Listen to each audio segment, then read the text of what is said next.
darīsim. Līdz ar ko, ja kādam ir iebildumi, tad droši vien var izslēgt savas kameras vai kā.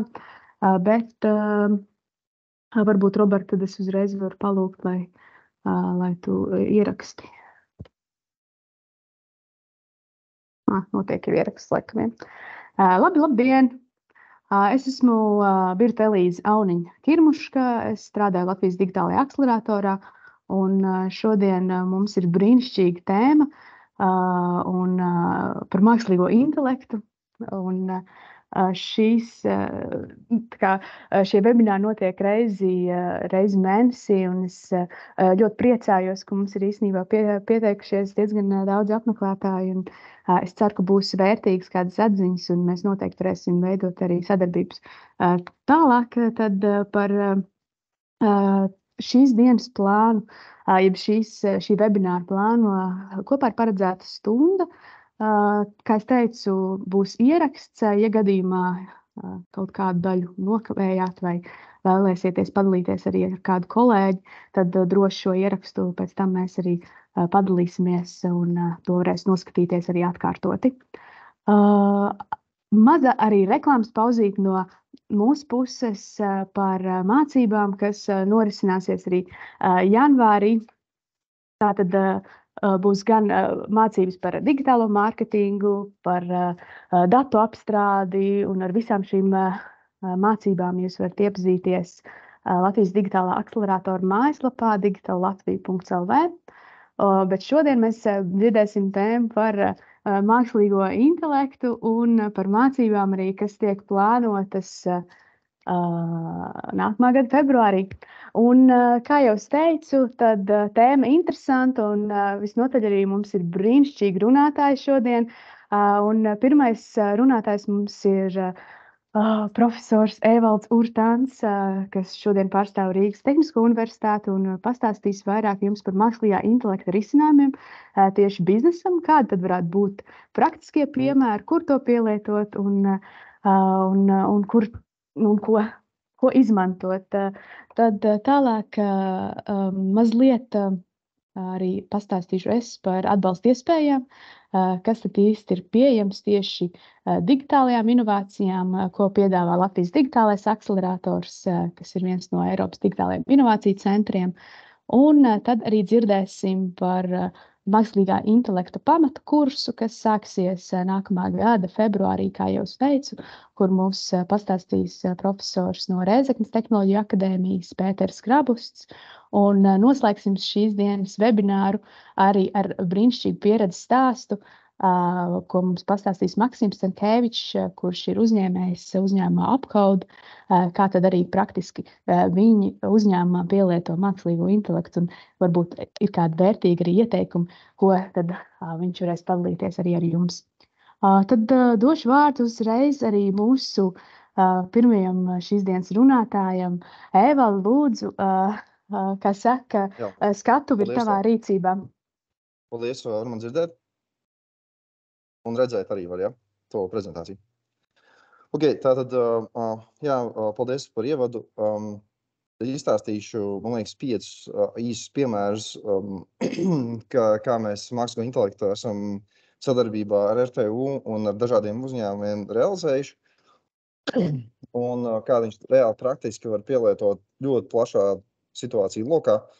Un daudzas lietas var digitalizācijas programmas ietvaros uzreiz jau gatavs sākt lietot, un dažas lietas, kuras sarežģītākas lietas, tās var arī izstrādāt kā specializētu risinājumu, viņu palīdzēt atrast veidus, kā to izstrādāt, finansējumu palīdzēt atrast. Arī RTU strādā ne tikai, piemēram, kā viens no partneriem digitalizācijas programmas ietvaros, bet arī ir citas pētniecības programmas, ar kurām var realizēt šādas projekts. Tad pirmais ir analītiskajā ķīmijā. Ideja tāda, ka tev ir tādi aparāti, kas saucās chromatogrāfija un masas spektrogrāfija, kur tu var ielikt iekšā vielas paraugu, kuru nereti tu nezināt, kas tajā vielas paraugā ir.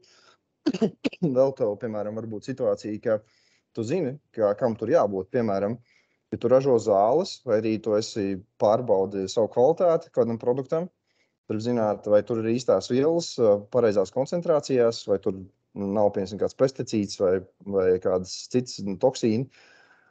Un, lai to izdarītu, ir nepieciešams tam aparātam padot informāciju, kādas parametrus padot. Un tur ir, piemēram, tāds solventi, jeb šķidrinātāja gradients, tur ir temperatūra un vēl citi parametri. Un šos parametrus apgūst ķīmiķi. Viņi to mācās augstskolā, maģistrantūrā, doktorantūrā, un viņiem ir metodas, kā viņi to dara. Šīs metodas nereti aizņem 2 nedēļas, lai atrastu, kā sadalīt šīs vielas. Un ar mākslīgā intelekta palīdzību mums izdevās RTU ietvaros arī uztaisīt inovāciju voucher projektu šiem uzņēmumam. Un tad, piemēram, viens no tiem partneriem, FromSource, veiksmīgi spējas realizēt risinājumu, kas 2 stundās spēja sadalīt šīs vielas. Un, attiecīgi, šim produktam jau uzreiz klientu loks ir ļoti spēcīgs. Tur, piemēram, Novo Nordisk, kas ir Big Pharma, Dānijā lielākais zāļu ražotājs vispār par pasaulē, viens no lielākajiem tagad, jo viņiem Ozempic viņi ir uztaisījuši. Un, attiecīgi, iedomājieties, salīdzinoši, tur, piemēram, tas budžets varētu rēķināties šādam modelim, kādam pirmajiem eksperimentiem līdz kādiem 50,000, un var jau iekarot diezgan lielu tirgu, un var automatizēt visādas analītiskās ķīmijas procesus. To pašu līdzīgas projekts esam sākuši darīt ar, piemēram, biodīzeļu ražotājiem, ar citiem zāļu ražotājiem, citos procesos un tā tālāk. Tas ir viens projekts. Vēl viens, arī ļoti foršs projekts ZP Vision, kur arī bijusi ar TU sadarbību, mēs zinātniskos darbus esam publicējuši. Ir tātad tēļu skaneri, un viņi tirgu spēja ieiet ļoti ātri. Ja tur citi konkurentiem vajadzēja vairākus 10 gadus, lai izcīnītu tirgu vietu ar savu, viņiem tur vajadzēja tos risinājumus, tur ļoti ilgi vākt datus un programmēt un tā tālāk. Tad atkal šeit orientējoši tur 50 līdz 100,000 eiro projekts, un tu vari pēc tam pārdot tādas mašīnas, kuras katra maksā 200,000 eiro. Un, protams, tur ir vēl visāds nianses datu kopis un tā liela ekspertīze, ko ZP Vision tur ir vēl arī pielikuši un sadarbība, bet pats tas mākslīgā intelekta objekts, būtībā tas modelis, uzņēmumam ļāva ievērojami ātrāk tikt tirgu iekšā, realizēt to, kas likās neiespējams. Tur, piemēram, nevajadzēja kamerām apgaismojums, precīzes, vēl visādas lietas, tur, piemēram, marķējums nevajadzētu tik daudz kā senākās dienās, un ļoti daudz lietas, kuras mūsdienās mākslīgais intelekts arī tādās ļoti tīri praktiskās ražotnēs, piemēram, arī, ja kāds ražotnēs pamēģinājis robotu rokas, tad viņas pēc tam neprecīzi var saprogrammēt robotu studio, bet, ja tu pieliec klāt tur vēl kaut kādu dziļo mašīnu mācīšanās mākslīgo intelektu, tad tu vari apstrādāt situācijas, ja kāds darbinieks tur neprecīzi kaut ko nolicis un sistēma strādās tik un tā. Tad ir vēl viens partneris Scope Technologies, kas izstrādāja automašīnu bojājumu modeļus, kas spēja atpazīt, vai mašīnā ir kaut kādi bojājumi, un mēs apdrošinātājiem kaut kāds aprēķins palīdzēt veikt. Un arī ļoti, ļoti sarežģīts uzdevums, jo tā liekas primitīvi, bet reālā dzīvē, tā, ka tev ir atspīdumi, to, piemēram, atspīd gaisma no kaut kādā veidā tā, kad attēlā izskatās, ka tas ir bojājums, bet to var arī realizēt, un arī bija ļoti labi rezultāti. Un arī varēja izveidot produktu un komercializēt. Un atkal finansējumu var atrast caur pētniecību, caur digitalizāciju, caur, protams, optimāli ir tā, ja var pēc iespējas ātrāk nonākt pie sadarbības ar pašu uzņēmumu, kad ir uzticamība un jūs redzat, ka rezultāts jums nes naudu, ienākumus, un tad jūs varat no šiem ienākumiem finansēt vēl labākus produktus. Tad nākamais arī sadarbības partneris bija Catchbox. Catchbox, daudz zina, Latvijā ir ļoti spēcīgs ražotājs mikrofonu ražošanā. Viņi pasaulē līderi tādu lielu zāļu audienču mikrofonu ražošanā, kur var iemest audiencē mikrofonu un nav jānes viņš, un viņi tādi speciāli piemēroti klasēm un konferencēm un tā tālāk. Tur mēs izveidojām modeli, kas noņem trokšņus. Tādas modeļas tā kā CRISPR-AI, kur vajadzēja $17 miljonus, lai tādu izveidot. Tas mūsu modelis, ko mēs izveidojām, maksāja ievērojami mazāk. Tur noteikti, pat var reiķināt, tur būtu 100,000 eiro, bet, būtībā tas rezultāts ir tāds pats un pat labāks, tikai Reku to var izdarīt arī šeit, nav jābrauc uz Silīcija ielai, un ir vienkārši jāatrod, un tev arī produkts uzreiz paliek daudz vērtīgāks, tu vari nopārdot pa virsu visu ko. Tad ir vēl viens projekts, Pitch Patterns. Pitch Patterns ir zvanu apstrādes sistēma, kur izmanto lielākie zvanu centri Latvijā, kur ideja ir tā, ka mēs varam latviešu valodā iedot transkriptus, emocijas atpazīt, visādas detaļas, kas sarunās notiek, un tad tu, piemēram, vari motivēt darbiniekus vai veidot analītiku, kur var redzēt, piemēram, ja darbinieks izdara pareizās lietas, ja tur ir sūdzība, tad darbinieks pēc tam atvainojās un paprasa kaut kādus komentārus, vai ja klients saka cenu pa augstu, tad darbinieks paprasa budžetu un citas lietas. Un šāda sistēma, protams, viena darbinieku uzņēmuma varbūt nav tik interesanti pieslēgt, bet ja jums ir kaut kāda pārdošana vai klienta apkalpošana, kur ir vairāk darbinieki, tas jau būs ļoti interesanti. Un šis ir tieši audio video, bet ir arī tekstam. Šeit vēl viena bilde, kā vienā no uzņēmumiem pie sienas stāv tie rādītāji un ļoti motivē komandu. Ir arī priekš teksta saziņas, ir tāds jauns arī produkts, kurš jau tagad tiek izmantots vairākos uzņēmumos. Eldigan, es domāju, ka kāds nedēļas laikā Eldigan.com būs arī landing page, bet tas ir tas, ko mēs visi zinām ChatGPT, bet to ChatGPT, kurš strādā ar taviem dokumentiem.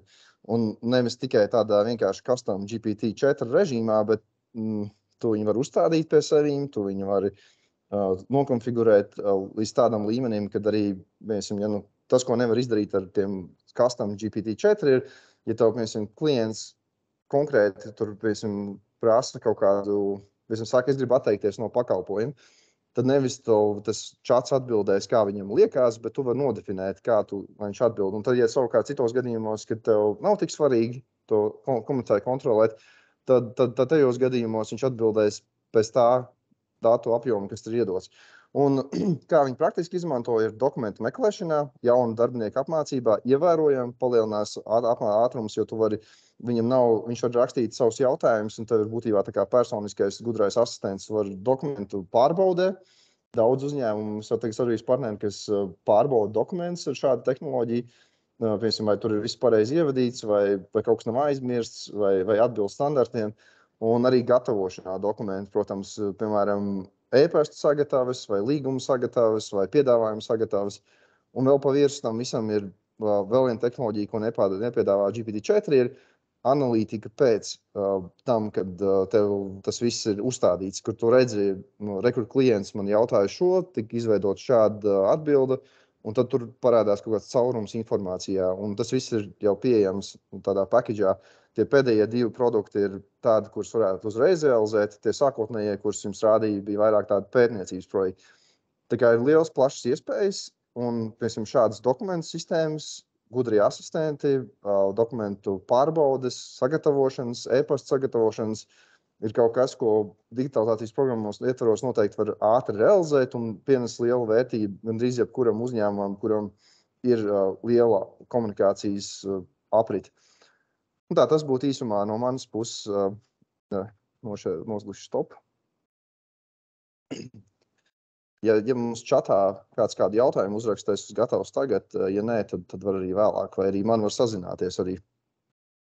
Liels tev paldies, Evalda.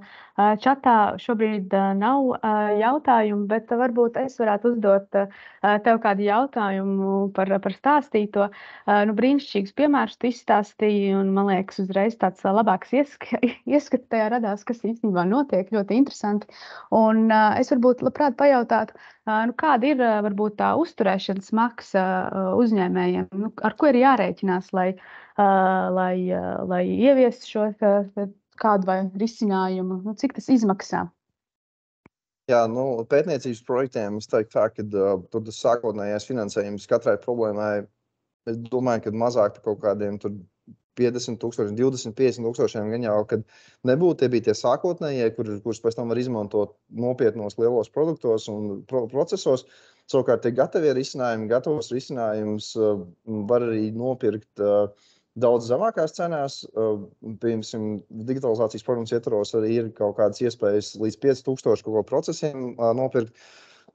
tas varētu tur iekļauties, bet jārēķinās, ka ilgtermiņā tik un tā, jebkura no mākslīgā intelekta sistēmām izmaksās uzturēšanā. Tas nav gluži tā, kā var nopirkt kaut kādu mājaslapu un uzturēt vecu mājaslapu 10 gadus. Tad mākslīgā intelekta sistēmām apakšā ir nepieciešama specializēta hardware, GPUs un aprīkojums, un tas viss maksā diezgan naudu, un viņus vajag atjaunot, visticamāk, un ar datiem papildināt. Un tas tad jārēķinās ar to, ka visticamāk tie risinājumi atkarībā no pielietojuma varētu sākties no pāris 100 eiro līdz pāris 1000 eiro mēnesī uzturēt ilgtermiņā. Bet īstermiņā, teiksim, tur gada robežās iespējams var nosakt ļoti daudz ar jau esošajām programmām. Paldies! Paldies tev! Tad izskatās, ka vairāk nav šobrīd jautājumu. Tad varam turpināt ar mūsu šīs dienas webināru. Tie, kas ir kā tikko pievienojušies, programmas ielikusi čatā, tāpat arī jums ir kādi jautājumi prezentāciju laikā, lūdzu rakstiet tos čatā. Tāpat arī atstājam mazliet laiku arī mūsu webināra noslēgumā. Būs iespēja uzdot arī kādu jautājumu arī mutiski, ja nav iespējams to ierakstīt čatā. Tā kā sekojam līdzi. Un tā tad nākamā tēma, kas šodien mums ir paredzēta, es stāstīšu par Latvijas digitālā akceleratora atbalsta iespējām. Padalīšos ar ekrānu. Es ceru, ka visi var redzēt. Tad tie, kas arī nesen pievienojās, atgādinu, ka šis webinārs tiek ierakstīts, un ierakstu vēlāk mēs izsūtīsim visiem tiem, kas ir piereģistrējušies. Tāpat arī, lai jūs varat noskatīties to atkārtot, vai ir kaut kāda daļa palaist garām, tad to iespējams būs redzēt arī ierakstā. Tad par to, kas tad ir Latvijas digitālais akcelerators un kas ir tas, ko mēs darām un kādu atbalstu ir iespējams saņemt tieši digitālajām inovācijām. Tad uzreiz jāsaka, ka tā misija mums ir radīt digitālos veiksmes stāstus Latvijā. Tā ir tāda apjomīga īstenībā misija, bet mēs cenšamies ar visiem mūsu spēkiem to īstenot un tiešām ceram, ka tas arī notiks. Un tie mērķi, ko Latvijas digitālais akcelerators īstenībā ir, es varētu teikt, tādi arī, kas nāk izrietoši no šīs misijas. Mums mērķis ir veicināt digitālo transformāciju un inovācijas Latvijas uzņēmumos un arī publiskajā sektorā, uzlabot uzņēmumu konkurētspēju, tātad visu jūsu konkurētspēju, gan arī valsts sektora konkurētspēju tieši jauna digitāla risinājuma palīdzību. Un, protams, arī palielināt investīcijas Latvijā un uzņēmumos, pētniecībā vēl jo sevišķi. Un kas tad ir Eiropas digitālais inovāciju centrs? Droši vien šeit būtu jāuzdod jautājums, varbūt uzreiz jums, klausītāji, varat ierakstīt čatā. Kas tad ir pirmais, kas nāk prātā, izdzirdot šo vārdu salikumu edits, bet tas ir tulkojums tad arī no Eiropas Savienības programmas, kas ir digitālā Eiropas programma, un šajā programmā ir vairāk Eiropas digitāla inovāciju centri, ko var redzēt arī šobrīd kartē, bet Latvijā šādi centri ir 2. Tātad viens ir Latvijas digitālais akcelerators, ko es šobrīd pārstāvu, un otrs mums ir Eiropas digitālais inovāciju centrs IT klāsters. Un katram no šiem centriem ir savas atbildības jomas, tātad mēs atbildam par to, lai jūs varētu attīstīt tieši jaunus digitālus produktus, platformas, tieši specializējamies tieši šajā jomā. Savukārt atbalstu, ko sniedz IT klāsteris, tas ir tieši vērsts uz iekšējo procesu digitalizāciju. Tātad viss, kas ir saistīts ar iekšējiem uzņēmuma procesiem. Lūk, un tas, ko tad var kādu atbalsts, kas tad ir tās funkcijas, ko var saņemt, tad, vai ko var dabūt, vai kas ir tas, ko mēs pārstāvam. Tad īstenībā viens no arī tādiem mērķiem, jeb tām vīzijām, tas primārais kontaktpunkts tev kā uzņēmējam, tev kā valsts pārvaldes sektoru pārstāvim, šajā digitālās transformācijas ceļā. Mēs veicam digitālo briedumu testu, izstrādājam ceļa karti un var saņemt dažādus šos atbalsta pakalpojumus. Un jāpiemina, ka viss ir, protams, ar 100% atbalsta intensitāti no de minimis atkarībā vai tas uzņēmums vai kā. Lūk, un mums atbalsts ir gan testēšanai, gan mums ir iespēja saņemt dažādas finansējuma piesaistes strateģiskās konsultācijas. Ir šīs dažādas apmācības, un tas arī, kas šobrīd notiek, un ja sākumā jūs redzējāt nelielu reklāmu par apmācībām, kas tiek plānots gan jau šajā brīdī, gan janvārī, kur var jau pieteikties, tad tur visur arī var sekot līdzi un noteikti izmantot iespēju iegūt jaunas zināšanas. Tad, ja mēs paskatāmies to, kas tad var saņemt šos pakalpojumus, tad, kā jau es teicu, tie ir Latvijas Republikas uzņēmumu reģistrā reģistrētas juridiskās personas. Tās ir arī biedrības nodibinājumi, publisko personu iestāžu sarakstā un arī gan izglītības iestādi. Tā kā diezgan plašs klāsts, protams, visu pārbaudu var skatīties arī pēc ministra kabineta noteikumiem. Kā jau es teicu, visi atbalsta pakalpojumi ir ar 100% atbalsta intensitāti, tāpat arī visas šīs apmācības, kurām jūs varat pieteikties. Šobrīd jau īstenībā mums ir brīnišķīgi labas atsauksmes no apmācībām, kas notiek gan mūsu partneri, ko īsteno gan Vidzemes augstskola, gan Helde, tā kā tās apmācības notiek, tad iesaku jums sekot līdzi un redzēt arī, kas tad notiek arī vēl mūsu piedāvājumā. Lūk, mums ir diezgan plašs īstenībā partnerklāsts, kas tiek pārstāvēts gan no publiskā sektora, no izglītības un pētniecības jomas, no biznesa arī atbalsta organizācijas. Tātad, ja jums ir kāds jauns padomā produkts vai kāds jauns risinājums, ko jūs vēlaties ieviest tirgu, bet jūs nezināt, vai tas strādās vai nestrādās, vēlaties sākumā veikt šo testēšanu, jeb eksperimentēšanu pirms sniegt šīs investīcijas, tad mums ir brīnišķīgi partneri arī no universitātēm, kas var, un eksperti, kas, protams, var pārliecināt jūs, vai jums tas produkts jaunais vai jaunais ideja ir konkurētspējīga un realizējama arī tirgu.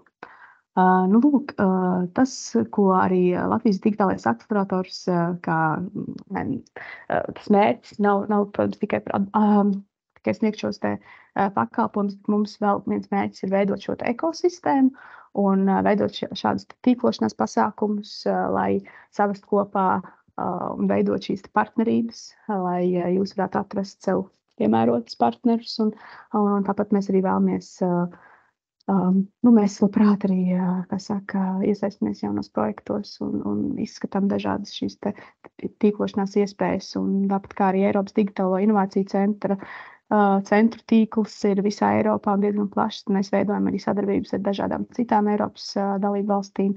Un šī ir iespēja arī kā savstarpēji gan komunicēt, gan izveidot dažādas jaunas projektus. Kā es pieminēju, tad Latvijā ir vairāki kontaktpunkti, kas kāds varētu izslēgt savu. Jā, paldies. Tad nav, attiecīgi, atkarībā no tās lokācijas, kurā jūs atrodaties, kurā jums ir reģistrēts uzņēmums, tad jūs varat sazināties ar tuvāko kontaktpunktu, kas ir jūsu reģionā, un mums ir eksperti un kolēģi, kas ar jums to tālāk arī komunicēs un sniegs arī atbalstu. Tad varbūt vēl pirms mēs dodamies pie nākamās prezentācijas, tad varbūt ir kāds uzreiz jautājums. Ja nē, tad iesaku uzreiz ielūkoties mūsu mājaslapā, ko es iemetīšu arī čatā pēc tam, ka es beigšu šērot savu ekrānu, tad tur varēs redzēt, kur ir pieteikuma links, pieteikuma saite, tur aizpildiet pieteikumu un tad jau mūsu kolēģi sazināsies ar jums. Šobrīd jautājums tāds, vai ir kāds jautājums čatā, varbūt var kāds kolēģis man, Roberts, pateikt, vai ir kāds jautājums šobrīd ienācis, ja nav, tad, droši vien, ka nav, vai ir, bet jebkurā gadījumā, ja būs, un es neesmu šobrīd atbildējis, es noteikti tālāk arī sniegšu atbildes uz jūsu jautājumiem visiem. Tad dodamies tālāk mūsu šīs dienas plānā, un mūsu nākamais runātājs šodien ir Rēzeknes Tehnoloģiju akadēmijas profesors Pēters Grabusts, kurš pastāstīs par plānoto kursu mākslīgā intelekta pamati. Tas būs pieejams visiem jums no nākamā gada februāra jau. Tā kā laicīgi droši vien varat jau sākt gatavoties, un mēs varam dzirdēt, ko tad mums Pēters vēlas pastāstīt. Tā kā lūdzu, Pēteri. Jā, paldies. Vārds tev, jā.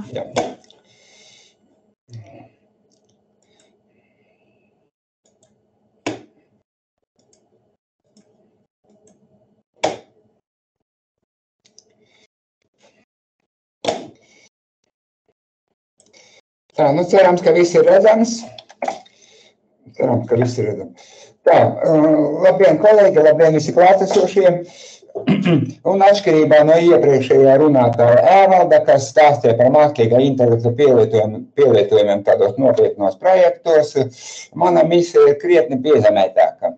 Mans uzdevums faktiski ir interesanti pastāstīt, parādīt, ko nozīmē tas mākslīgais intelekts mūsdienās, un pārsvarā iet runa tieši par mākslīgā intelekta metodēm, jo visi, kas stāsta runā par mākslīgo intelektu, faktiski neiedziļinās un nesaka neko par to, kas ir šī mākslīga intelekta faktiski pamatā. Kā mēs sakām, kas ir apakšā, kas ir. Tāpēc, kā jau es teicu, mans uzdevums faktiski ir uz pirkstiem parādīt, pastāstīt interesantiem, ko tas viss nozīmē, jo parasti cilvēki tikai to mākslīgo intelektu uztver tikai kā to pašu ChatGPT, un viss, kas internetā publikācijā par to iet runa, tur neko tā skaidrāk nepaskaidro, kas tāds mākslīgais intelekts galu galā ir. Tāpēc saviem studentiem es arī tādu kā pirmo nosacītu, tādu pirmo nodarbību vienmēr tad apmēram pastāstu, parunāju par to, kas ir pamatā, kas ir mākslīga intelekta pamatā. Un ir vairākas definīcijas, ko nozīmē mākslīgais intelekts, ir Wikipēdijā, Britannikā, IBM dod, latviešu valodā arī ir links saite par to, kas tāds mākslīgais intelekts ir, bet kā vienmēr par to iet runa tā diezgan vispārīgi un tā vispārīgi formulēti, īpaši neiedziļinoties tajā pašā būtībā. Viens no pamatgrāmatām, pamatliteratūrai, ko parasti visi atsaucas, ir viena autora Russela un Petera Norviga grāmata Mākslīgais intelekts mūsdienu pieejas. Te jau ir 4 laidieni šai grāmatai ir bijuši, un tur arī faktiski šie autori dod visus tos pamatus, tās metodes, kas ir, ko izmanto mākslīgais intelekts. Un interesanti tas, ka, piemēram, es savulaik nopirku šo te grāmatu 95. gadā laidienu, kādreiz Erasmusā bija Beļģijā, un visi to dienas naudiņu notriesa uz šīs grāmatas nopirkšanu. Un interesanti tas, ka tur nav ne vārda par mūsdienu tam populārajām lietām, mākslīga neironu tīkli, tur nav ne vārda par to. Par neironu tīkliem parādījās tikai 2020. gada laidienā, 4. laidienā, kad jau parādījās deep learning, mašīna apmācības pamats un tā tālāk un tā joprojām. Līdz tam tas nebija. Viss tā bija orientēšanās bija tieši uz klasiskajām vērtībām, kas attiecas uz vairāk uz to cilvēka to loģisko domāšanu, kā to var realizēt ar kaut kādu metodu palīdzību. Un faktiski, lūk, viņi dod definīciju, kas ir mākslīgais intelekts, un viņi saka, ka mēs jau kādu tūkstošiem pūlamies saprast, kā mēs domājam. Bet mākslīga intelekta lauks iet tālāk, Tātad viņš mēģina ne tikai saprast, kā mēs domājam, bet arī pūlas kaut kādas veidot, kaut kādas mākslīgas saites, saites ar entīties, ar apkārtējo vidi, jeb apkārtējiem kaut kādiem objektiem, kurus var mēģināt nosacīt, apmācīt. Faktiski par šiem ilgajiem gadiem, ko es ar tām lietām ņemos, es esmu definējis savējo, ka mākslīgais intelekts ir algoritmu un rīku kopums noteikta cilvēka darbības imitēšanai. Viss. Tā, mūsdienās zinām, ka mākslīgais intelekts tiek visur pielietots, visur par to runā. Lūk, tā šajā slaidā redzams visu, kur to mākslīgā intelekta metodes un tehnoloģija tiek pielietotas, dažādos robotikā, virtuālie kompanjoni, visi tie chatboti, attēlu atpazīšana, neironu tīkli, mašīnu mācība, dziļā mašīnu mācīšanā. Tad faktiski tie visi tie termini ir dažādi nosaukumi viņam, bet pa lielam viņi būtībā dara vienu to pašu. Beidz kaut kādu apmācību. Un es arī tā uzreiz studentiem stingri pasaku, ka mākslīga intelekta nav tikai neironu tīkli. Jo tā klasiskais mākslīgā intelekta tā teorija nosaka to, ka ir daudz dažādu metožu, kas ir mākslīgā intelekta faktiski to pamatā, ko izmanto mākslīgā dažādas intelekta metodas. Te var runāt par klasifikāciju, klasterizāciju, izplūdušā logika, ģenētiskie algoritmi. Kādreiz bija tādas ekspertu sistēmas, tagad tā moderni saucas antoloģijas, un tad tie paši klasiskie neironu tīkli. Par ko lietotājiem cilvēkam tas var būt vieglāk izprast. Tad klasterizācija arī tāda ļoti populāra lieta daudzās metodēs, un kad man nākas diskutēt ar doktorantiem un maģistrantiem, ka visi grib izmantot mākslīgos neironu tīklus savos pētījumos, es viņiem vienkārši pūlos un argumentēt, ka pilnīgi iespējams, ka mums pietiek kaut kādas citas metodas izmantot. Neobligāti neironu tīklus. Bet viņi argumentē to, ka tas ir moderni, populāri, ļoti labi izskatās. Tā tas patiešām būs šobrīd. Izplūdusi logika, ļoti spēcīgs mākslīgā intelekta virziens, kad papildus būvē loģikai tiek pievienots tā saucamā piederības funkcija, kas nosaka kaut kāda objekta temperatūras, vai šajā gadījumā temperatūras, mēs pasakām nestrikti, nav karsts, nav augsts, bet ar kaut kādu piederības pakāpi mēs ir karsts vai varētu būt augsts. Ģenētiski algoritmi arī ļoti tāda diezgan interesanta lieta, kad izmanto dažādu funkciju optimizāciju, jeb optimālā risinājuma iegūšanai speciālas metodas, kas ļoti tuvas tai dabas procesiem, populācijas selekts un tā tālāk un tā joprojām. Te man ir viena tāda neliela skēmiņa, ko es pats kādreiz taisīju, kas pasaka to neironu tīklu klasifikāciju, dažādos tipus, viņus sadalījumu grupās. Jāsaka, viņi ir ļoti daudz dažādu, katram tam neironu tīklam ir savi realizācijas algoritmi, līdz ar to apakšā tur, protams, ir tā matemātika visā. Bet parastam lietotājiem principā pietiktu ar to, ka viņi saprastu, kā tas strādā, izmantot kaut kādu rīku un dabūt kaut kādu savu rezultātu. Tāpēc vispārīgā gadījumā klasiskais neironu tīklus ir apmēram šādā te farmiņā, ka mums ir kaut kādi ieejas dati lēžam, mums ir kaut kāds ieejas slānis, slēptais slānis, skidden, un mums ir kaut kāda izējas slānis, kaut ko mēs dodam ārā.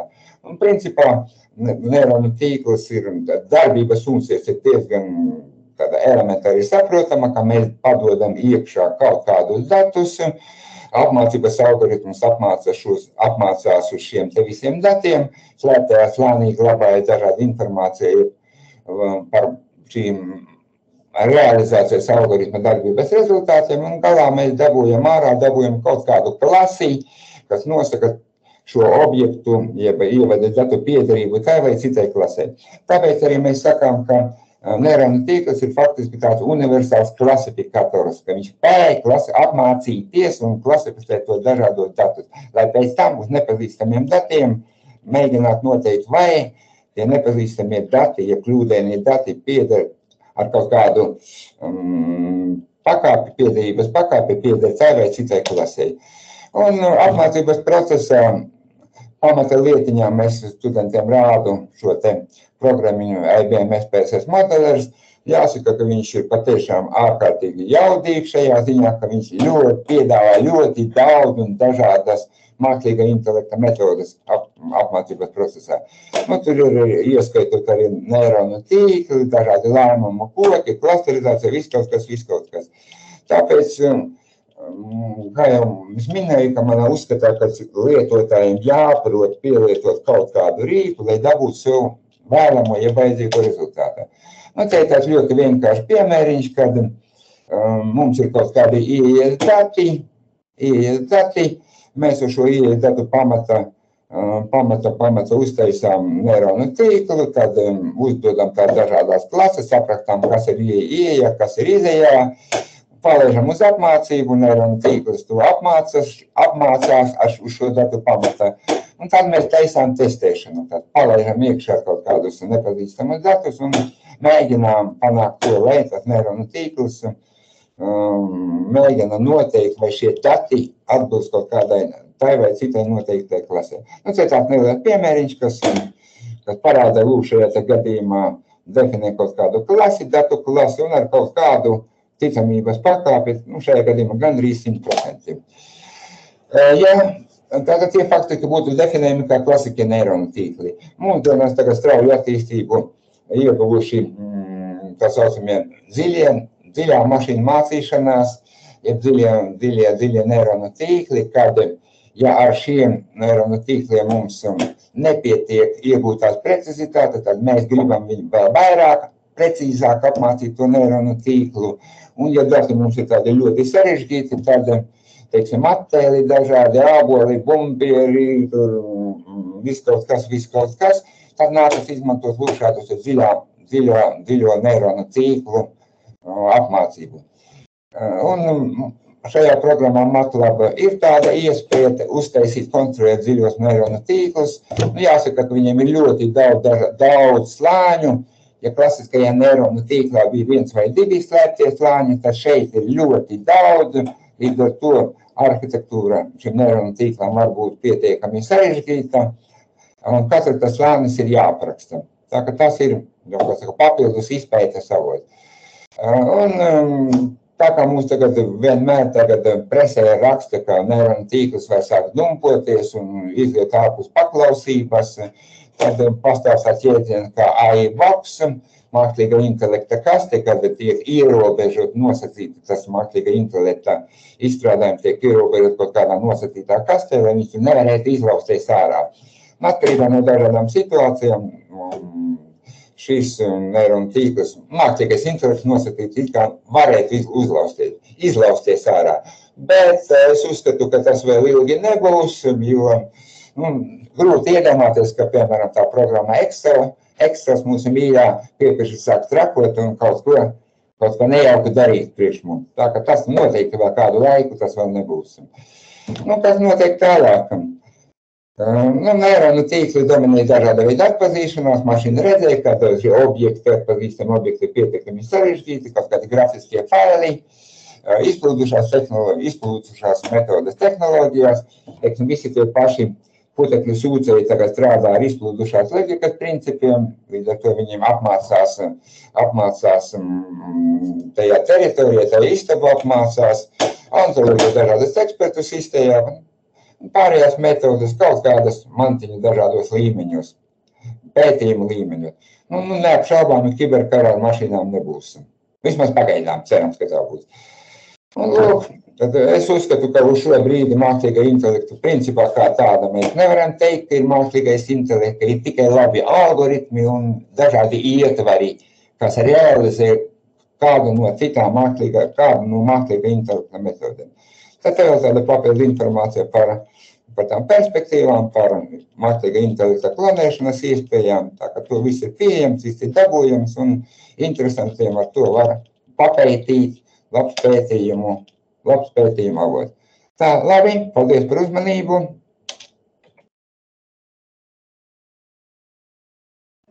Paldies, Pēter, tev par prezentāciju. atkal ļoti interesanti, tad tas ir mans secinājums, ka mēs varam nesatraukties, nebūs mašīnu karš, ja? Un otrs arī, ka īstenībā mūsu webināru nevajadzēja saukt par mākslīgā intelekta risinājumu biznesā, bet īstenībā mašīnu mācīšanās tehnoloģiju risinājumu vai algoritmu risinājumu. Ja? Mums čatā šobrīd nav konkrēti jautājums tev, bet es labprāt uzdotu varbūt vienu arī tādu filozofisku, mazliet filozofisku pieskatienu jautājumu. Vai šis te mašīnu mācīšanās tehnoloģija, piemēram, kā ChatGPT, vai tā aizstās cilvēkus? Labs jautājums, protams. Par to tagad internetā pietiekami daudz diskusiju. Daudzas industrijas pārstāvji jau sāk žēloties, ka mašīnu mācīšanas algoritmu un mākslīga intelekta metodas jau sāk izspiest cilvēkus no industrijām dažādām. Tā kā principā, jā, varētu teikt, vismaz spriežot pēc preses, ka atsevišķās sfērās varētu tas patiešām aizstāt cilvēku spēļu industrijā, žurnālistikā. Zinām, ka ChatGPT spēja ģenerēt dažādus tekstus, kino industrijā, dažādās jomās, spēļu generācijās un tā tālāk. Tur varētu būt patiešām. Bet, vispārīgā gadījumā, protams, tā nebūs. Jā, bez cilvēka tas neiztiks, jo galu galā kaut kam taču vajag pieskatīt mākslīgo intelektu, vai ne? Ļoti labi, ka tomēr cilvēku pavisam aizstāt nevar kaut kādās tikai lietās. Varbūt mums vēl ir nedaudz laiks, es uzdošu varbūt vēl vienu jautājumu. Varbūt vari tādos 3 punktos pateikt, ko tieši man kā uzņēmējam vai man kā interesantam, klausītājam varētu dot tieši piedalīties šajās mācībās par mākslīgā intelekta pamatiem, ko tu šodien arī pastāstīji. Jā, faktiski, tā kā jau es jau sākumā teicu, mans uzdevums ir, uz pirkstiem parādīt, kas tas tāds ir mākslīga intelekta, kā viņš strādā, kādas tās metodas ir tā visa pamatā. Tad tieši tā, lai pēc tam tie uzņēmēji, ja tie darbinieki tajā uzņēmumā, lai iegūtu izpratni, kādas ir tam iespējas, kāpēc, lai gala rezultātā viņi patiešām varētu vērsties pie tā paša e-valda un paprasīt viņam to risinājumu tehnoloģiskajos kaut kādos procesos, lai varētu to sākt izmantot pie sevis un līdz ar to viņam jau būs izpratne, ko tas nozīmē un kā to varētu izmantot, lai vienkārši neapmulstu no tā draudīgā vārda mākslīgais intelekts, lai saprastu, ka tas ir tomēr piezemētākas lietas nekā kā to visus pūles iztēlot. Liels tev paldies, Pēter, par prezentāciju un atbildēm uz jautājumiem. Paldies. Tad nākamais mūsu šīs dienas webinārā runās Maks ar brīnišķīgu savu pieredzi, kur tad tiek izmantot šī mašīnu mācīšanās tehnoloģijas, drīzāk tā tagad teikt, vai ne? Tad Maks lūdzu droši, kā saka, dod tev vārdu, lūdzu.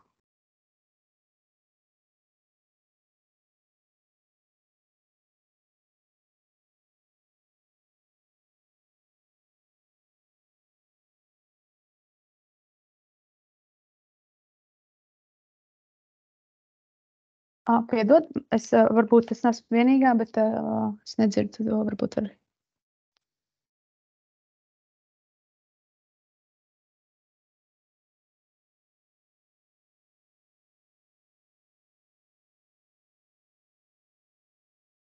Jā, kamēr varbūt mēs gaidām, kamēr Maks pieslēgsies ar savu prezentāciju, tad atgādinu, ka droši uzdodiet sevi interesējošos jautājumus čatā, un tāpat arī pēc Maks prezentācijas varēsiet uzdot arī mutiski kādu jautājumu, ne tikai man, bet arī runātājiem, vai, ja nu kas, tad arī atgādinu vēlreiz, ka ieraksts tiks izsūtīts visiem reģistrētiem dalībniekiem arī pēc tam. Tā kā, Maks, tagad mēs tev dzirdam, lūdzu, droši. Jā. Tad sāksim.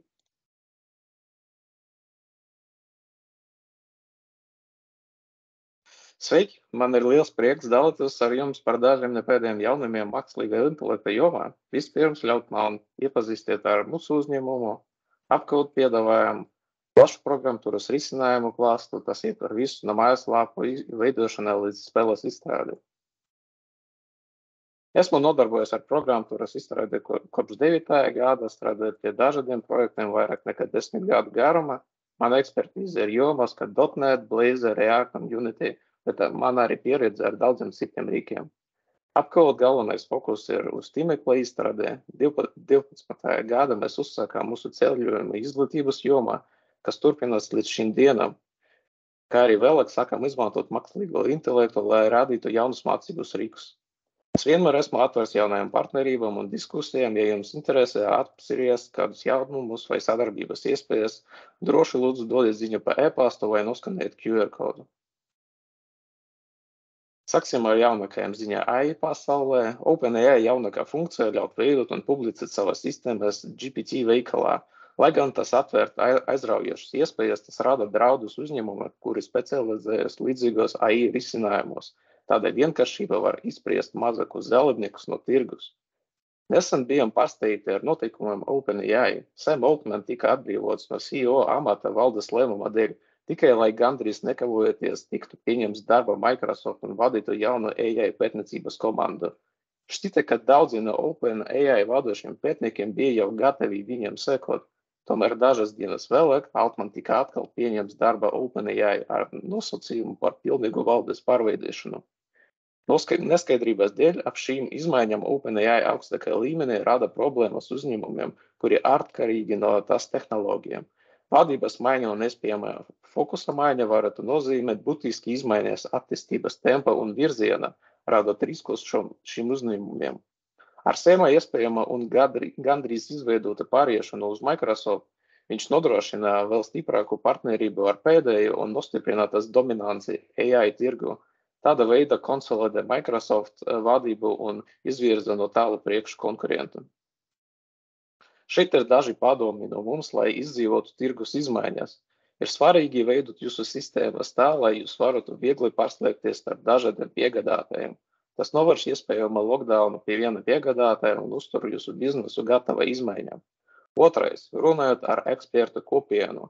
Mēs uzmanīgi sekojam līdz jaunām un aktuālām tehnoloģijām, palīdzot jums pielāgot savas stratēģijas pēc nepieciešamības. Tālāk. Neuzskaitiet lielas IT kompānijas par saviem konkurentiem. Tā vieta, gudri izmantojot viņu tehnoloģijas, mēs varam ātrāk radīt inovatīvus risinājumus. Šī pieeja ļaus mums gūt labumu no viņu stiprajām pusēm bez tiešas konkurences. Pēdējais. Iekļaujot jaunas tehnoloģijas savos risinājumos, vienmēr dodiet prioritāti cilvēku vajadzībām. Jums nevajag izvietot AI tikai tāpēc, ka tas ir populārs vai aktuāls. Mēs veidojam mūsu AI rīkus, lai uzlabotu cilvēku prasmes, nevis lai aizstātu tos. Mēs uzskatām, ka līdzsvara atrašana starp AI palīdzību un cilvēka intuīciju ir panākumu atslēga. Kādus rīkus izmantos, lai izdzīvotu šādus tirgu? Par laimi Microsoft ir izstrādājusi Semantic Kernel, spēcīgu rīku, kas paredzētu kļūst par pamata elementu AI industrijā. Galvenā funkcija ir tas spēja vienmērīgi integrēt dažādus piegādātājus. Jūs varat pārslēgties starp OpenAI, Azure, Hugging Face un citiem. Tas ļauj jums izmēģināt un izvēlēties labāko AI modeli jūsu vajadzībām. Tas arī ļauj jums uzlabot jūsu programmās, pievienojot jaunas prasmes caur spraudņiem. Jums vajag nodrošināt funkcijas aprakstus, lai plānotais varētu gudri izvēlēties optimālas funkcijas un reālā laikā atbildētu uz lietotāju pieprasījumiem. Papildu priekšrocība ir OpenAI spraudņu specifikāciju pieņemšanā, nodrošināt darbību gan OpenAI, gan Microsoft platformas. Šī funkcija atveras durvis, lai palaistu jūsu produktu spraudņu tirgu un piekļūst miljoniem lietotājiem. Tas ne tikai palielina jūsu tirgus klātbūtni, bet arī ietekmē jūsu produkta sasniegumiem.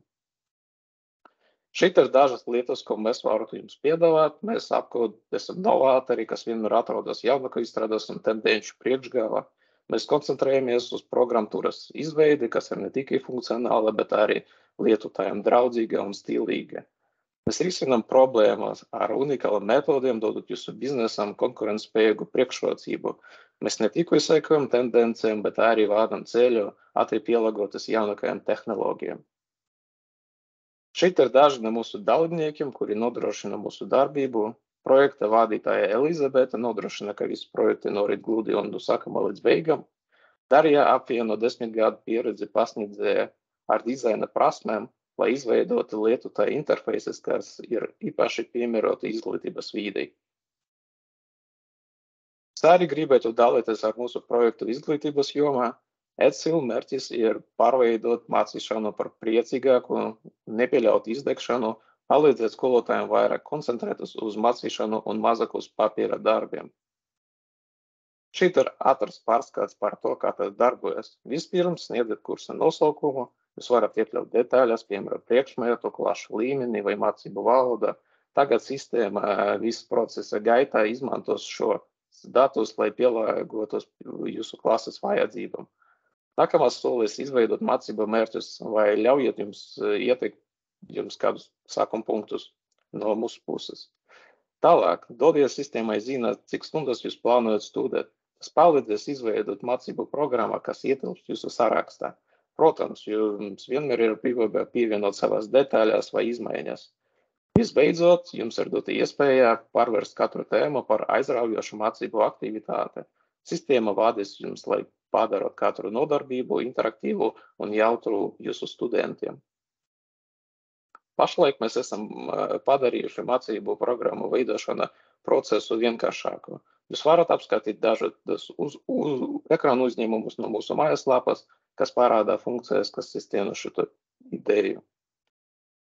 Šeit jūs varat redzēt izveides rīka galvenais sastāvdaļas. Kreisajā pusē ir mācību plāna ģenerators, kas sastāv no sekcijām, tēmām, mācību mērķiem un mācību rezultātiem. Labajā pusē ir radīt mācību plāna redaktors Rīgas Radiņa universitātei, kas tiek izstrādāts, lai ļautu izveidot mācību plānu pazīstama veidne, nodrošināt skaidrību un konsekvenci kursu plānošanā. Šeit ir jaunāka funkcija, kas nodrošina instrukciju kopumu aktivitātes veikšanai ar nepieciešamo materiālu sarakstu. Sākotnēji izstrādāts bērnu dārza sistēmai, lai uzlabotu mazuļu apmācīšanu.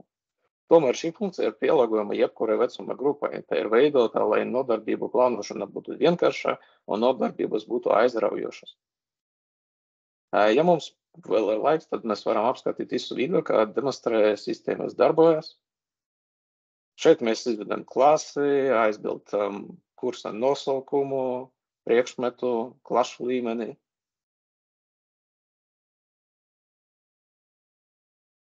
Un izvēlējamies vēlamo tēmas krāsu. Sākam mācību mērķiem, atrītot ģenerētos, veicam nelielas izmaiņas, turpinām pie mācības programmas, izvēlējamies nodarbības ilgumu. Šeit varam jau redzēt jaunu mācību programmu. To varam priekšskatīt pirms drukošanas un pēc tam pārietu pie satura. Beigās mums ir jau pieejams dažādas mācību aktivitātes. Šeit jūs to varat redzēt ekrānā. Tas ir tāds īsts apraksts, ar ko mēs nodarbojamies. Diemžēl jums nebija skaņas, tur arī ir ļoti jautra mūzika. Un tas būs viss no manas puses. Ja jums ir kāda interese uzlabot savas izglītības prakses, vai jums ir prāta inovatīvs projekts, apkūd ar prieku gaidīs iespēju strādāt ar jums. Paldies par uzmanību. Ja ir kādi jautājumi. Paldies, Maks, par prezentāciju un par to, ka tu dalījies arī ar to, ko jūs esat, ko jūs darāt un ko jūs attīstāt. Varbūt man ir šobrīd čatā, es skatos, ka nav iekritis neviens jautājums no klātesošiem, bet man būtu jautājums tāpat tev varbūt tāds noslēdzošais, jo mums arī ir, kā saka, atbalsts pieejams arī izglītības iestādēm un tie, kas darbojas izglītības jautājumos, tad varbūt viens no tādiem aktuāliem, ko es arī šeit varbūt uzreiz saredzēju. Ar vien pieaugot šīm es teikšu mākslīgā intelekta, bet, kā mēs dzirdējām šodien, mašīnu mācīšanās tehnoloģijām un šai integrācijai gan pie satura veidošanas, gan datu analīzē, kā varbūt jūs strādājat pie tā, lai nepārkāptu autortiesību jautājumus? Sistēmas jau šodien spēj nodrošināt citātus no avotiem, kur viņi izmanto. Tas viss ir pieejams interneta, un tagad AI sistēmas jau izmanto internetu un dokumentu lasīšanas spējas. Tas nozīmē, ka jūs varat droši atsaukties uz jebkādu publiski pieejamus datus, norodot to oriģinālu avotu, jo tas ir jau publiski pieejams. Tomēr ir vajadzīgs rūpīgi izlasīt katra pakalpojuma sniedzēja lietošanas noteikumus attiecībā uz autortiesībām. Piemēram, Microsoft ne tikai aizsargā jūs pret autortiesību pārkāpumu prasībām, bet arī piedāvā pakalpojumu Copyright Shield, kas seks visas jūsu izmaksas, kas radušies autortiesību pārkāpumu gadījumā. Paldies par atbildi. Tad man liekas, ka šobrīd vismaz čatā vairāk jautājumu nav. Teikšu tev paldies, bet uzreiz uzdošu jautājumu vēl. Mums ir pāris minūtes palikušas, lai arī noslēgtu šīs dienas webināru. Tad labprāt pajautāšu jums klātesošajiem vai jums varbūt vēl ir kāds jautājums, ko jūs vēlatos uzdot arī mutiski, to ir iespējams tagad darīt.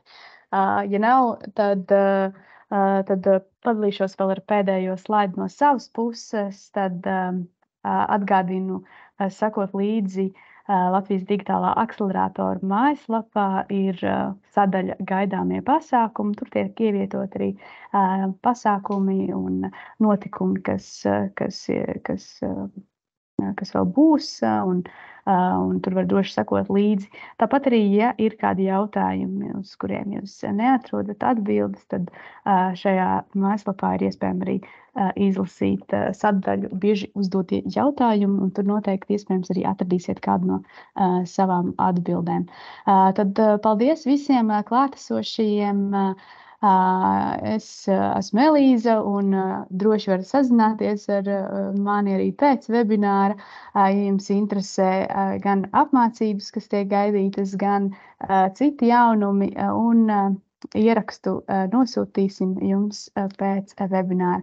Paldies visiem par šodienas dalību. Uz redzīti!